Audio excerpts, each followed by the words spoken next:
नमस्कार। कभी सोचा है कि जब एक बहुत बड़ा साम्राज्य, एक विशाल एम्पायर ढह जाता है तो आखिर होता क्या है? भारतीय इतिहास में एक ऐसा ही दौर था जो अक्सर बड़े बड़े साम्राज्यों की कहानियों के बीच कहीं छिप सा जाता है। तो आज हम मौर्य साम्राज्य के बाद के उसी रोमांचक युग को एक्सप्लोर करेंगे। ये सवाल इतिहास के हर मोड़ पर गूंजता है। जब एक महान शक्ति गिरती है तो क्या होता है? क्या चारों तरफ अफरा तफरी मच जाती है, अनिश्चितता का माहौल होता है, या फिर एक नए अवसर का जन्म होता है? मौर्य साम्राज्य के पतन के बाद ये तीनों ही बातें सच थी।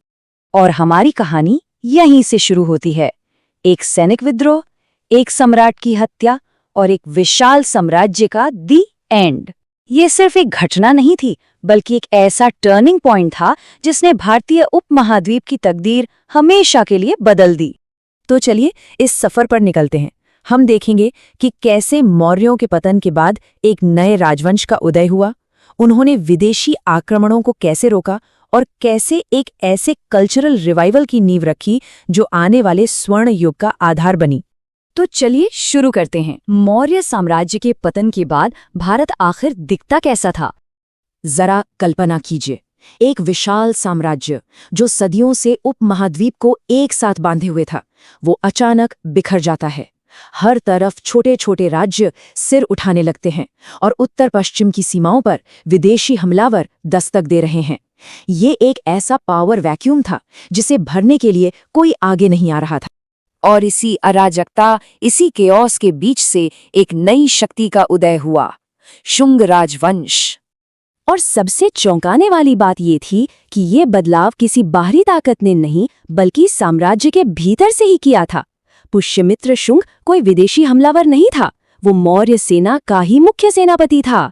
सेनापति मतलब पूरी की पूरी सेना का कंट्रोल उसके हाथों में था, और उसने इसी असीम शक्ति का इस्तेमाल किया एक कमजोर हो चुके साम्राज्य को गिराने और खुद को नया सम्राट घोषित करने के लिए। ये टाइमलाइन हमें इन ब्राह्मण राजवंशों के शासनकाल का एक क्लियर ओवरव्यू देती है। शुंगों के उदय से लेकर कण्वों के अंत तक ये दौर लगभग 150 सालों तक चला। एक नया साम्राज्य स्थापित करना एक बात है, लेकिन उसे बाहरी खतरों से बचाना वो बिल्कुल दूसरी बात है। और पुष्यमित्र के सामने सबसे बड़ी चुनौती थे यवन। यवन, जिन्हें हम इंडो ग्रीक शासकों के रूप में जानते हैं, मौर्य साम्राज्य की कमजोरी का फायदा उठाकर भारत के काफी भीतरी इलाकों तक पहुंच गए थे। तो पुष्यमित्र का सबसे पहला और सबसे जरूरी लक्ष्य भारत की सीमाओं को फिर से सुरक्षित करना था। ऐतिहासिक स्रोत जैसे कालिदास की मालविकाग्निमित्रम इन लड़ाइयों का जिक्र करते हैं। शुंग सेना ने खासतौर पर वसुमित्र के नेतृत्व में सिंधु नदी के तट पर यवनों को एक निर्णायक हार दी। और इस शानदार जीत का जश्न कैसे मनाया गया? 2 अश्वमेध यज्ञ करके। ये सिर्फ एक धार्मिक अनुष्ठान नहीं था, ये तो पूरे उपमहाद्वीप के लिए एक ऐलान था कि एक नया चक्रवर्ती सम्राट आ गया है जो अपनी जमीन की रक्षा करने में पूरी तरह से सक्षम है। अच्छा, तो सीमाएं तो सुरक्षित हो गईं। इसके बाद शुंगों ने अपना ध्यान देश के भीतर यानी संस्कृति और धर्म पर केंद्रित किया। और ये मौर्य काल से एक बहुत बहुत बड़ा बदलाव था। याद है ना, सम्राट अशोक ने बौद्ध धर्म को संरक्षण दिया था और यज्ञों पर रोक लगा दी थी। पुष्यमित्र ने क्या किया? ठीक इसका उल्टा, उसने वैदिक परंपराओं को फिर से जिंदा कर दिया। ये उद्धरण इस बदलाव के महत्व को बिल्कुल साफ साफ दिखाता है। ये एक तरह की धार्मिक और सांस्कृतिक क्रांति थी जिसे राज्य खुद स्पॉन्सर कर रहा था। तो पुष्यमित्र ने न सिर्फ यज्ञों को दोबारा शुरू किया, बल्कि ब्राह्मण धर्म और संस्कृति को एक्टिवली प्रमोट किया। ये एक सोची समझी नीतिगत बदलाव था जिसका मकसद वैदिक परंपराओं को फिर से समाज के केंद्र में लाना था।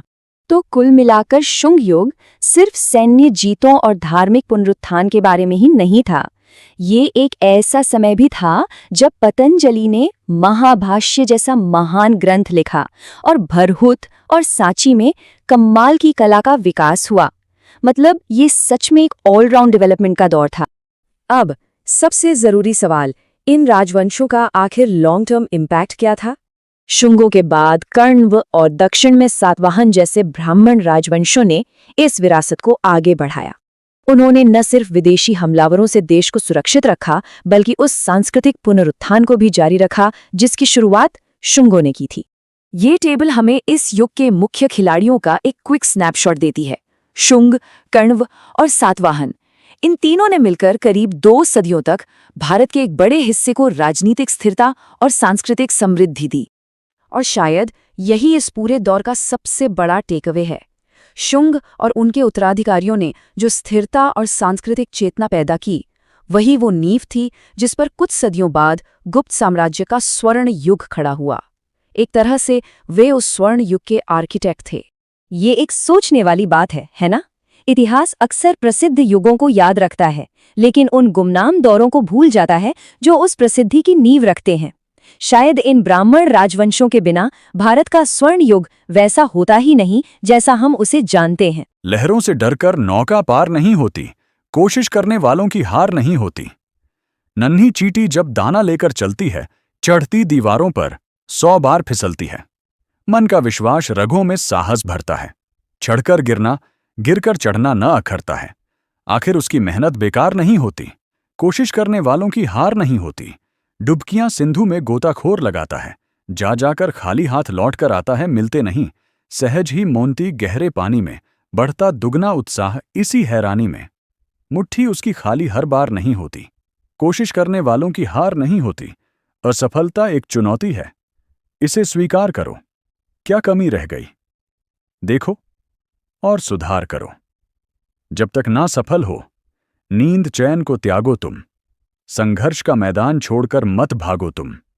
कुछ किए बिना ही जय जयकार नहीं होती। कोशिश करने वालों की हार नहीं होती।